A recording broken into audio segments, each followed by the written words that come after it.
Military offensive into Rafah will end in a slaughter, the UN warns. Tell us, how are you going to evacuate all these people? In the same way that we've done in the past. That didn't work very well. You told people to move to what was a safe zone, then your forces would end up bombing that area. Are you going to follow the same formula? So again, I think that's a misrepresentation of this war. We're after Hamas. We've got no problem with ordinary Gazans. I won't be sharing with you our battle plans. They're being discussed right now. I'm not asking about the battle plan, Mr. Mansour. So I'm asking, how are you going to evacuate 1.4 million people out of Rafah? We will do the same as we've done in other parts of this harsh military war. We move people out of harm's way. We've already acquired, there's been multiple reports of shelters which have been acquired, safe zones where people can move to. We've also seen people with white flags in plain sight being shot by your forces. We've also seen people in so-called safe zones being bombed. So we've seen your forces kill people on the run from your bombs as well over the past 6 months. So again, I would say to you that we feel we are the most humane army which has ever existed in living memory. We've done more to protect civilian lives. Where there have been, Yama, this is important. Let me share with you. You even shot your own hostages. Right. That came so out where there running have alive, been waved flags, and your soldiers an extremely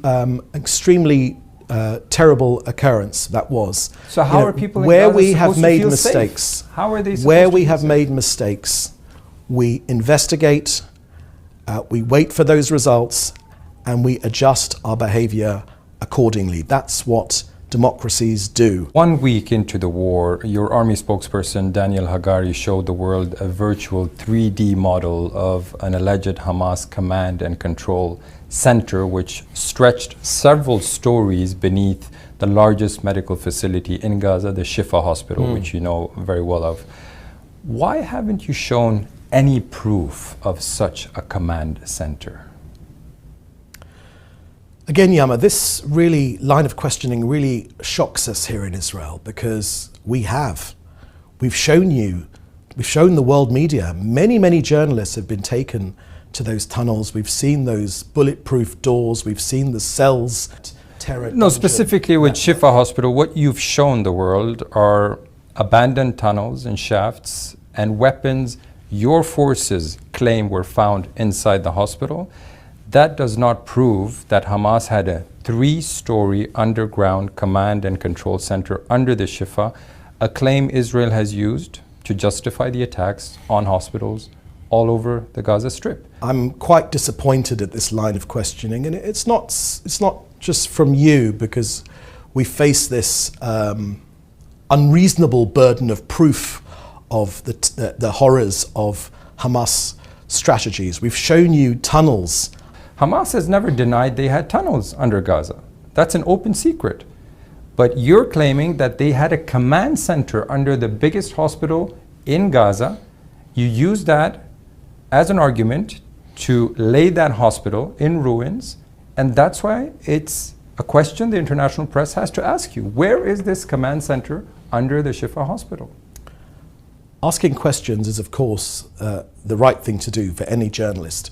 But we have produced evidence of terror tunnels underneath the hospital. I apologize, Yama, if it's not enough for you. I apologize for the fact that we found RPGs in an intensive care unit. I apologize for the fact that we were fired on from the maternity ward. And I can tell you one thing, it wasn't the midwives that were firing at us. We know we've killed at least 13,000 terrorists, armed terrorists. I remind you again. How do you know that you've killed 13,000 terrorists? Because they were firing at us. So did you do a head count? Yes. So this is a verifiable fact according to you?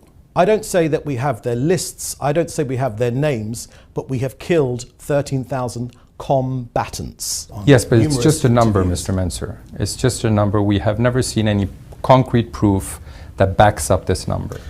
So I'm a spokesman for this government. I'm a spokesman for this government and the Israeli people. And I'll tell you right now that we have killed 13,000 terrorists. We have executed the gold standard when it comes to firing and directing our war at the terrorists and getting civilians out of harm's way. You say you've set the gold standard. Your critics would say Israel is waging a genocidal war, according to UN experts.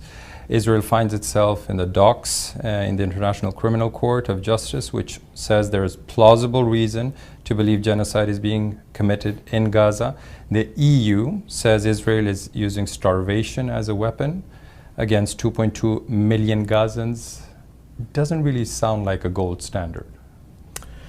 So let me take those apart, because there's a lot in that question which you just asked. On genocide, I would point you to the fact that a genocide was committed against my people, indiscriminate killing against my people. You know, we, the Jewish people, we recognize evil when we see it. We've been very, very clear that it's a terrible war, it's a dangerous war. We've lost 606 of our soldiers in this war, but this country is united on its war aims, and we will be successful because, you know, we don't have anywhere else to go in this country. You know, there is only one Jewish state in the entire world. And WHO says the figures from the Gaza Health Ministry, Hamas's health ministry, are reliable, that they even passed international scrutiny in previous wars. In fact, if you look up the numbers, in the wars in 2014 and 2021, Israel's and Hamas's casualty numbers were almost identical. Why would suddenly they lie in this current crisis and war? The health ministry does not differentiate between a civilian combatant, which is a tragedy, we say that very, very clearly, and a terrorist. We do. We do. The UN says these numbers coming from the Hamas Health Ministry are reliable. There's no reason to doubt them, because several times this health ministry during this war has published long lists of names where you have the ID number, their names. Detailed lists have been published documenting who has been killed inside the Gaza Strip during this war.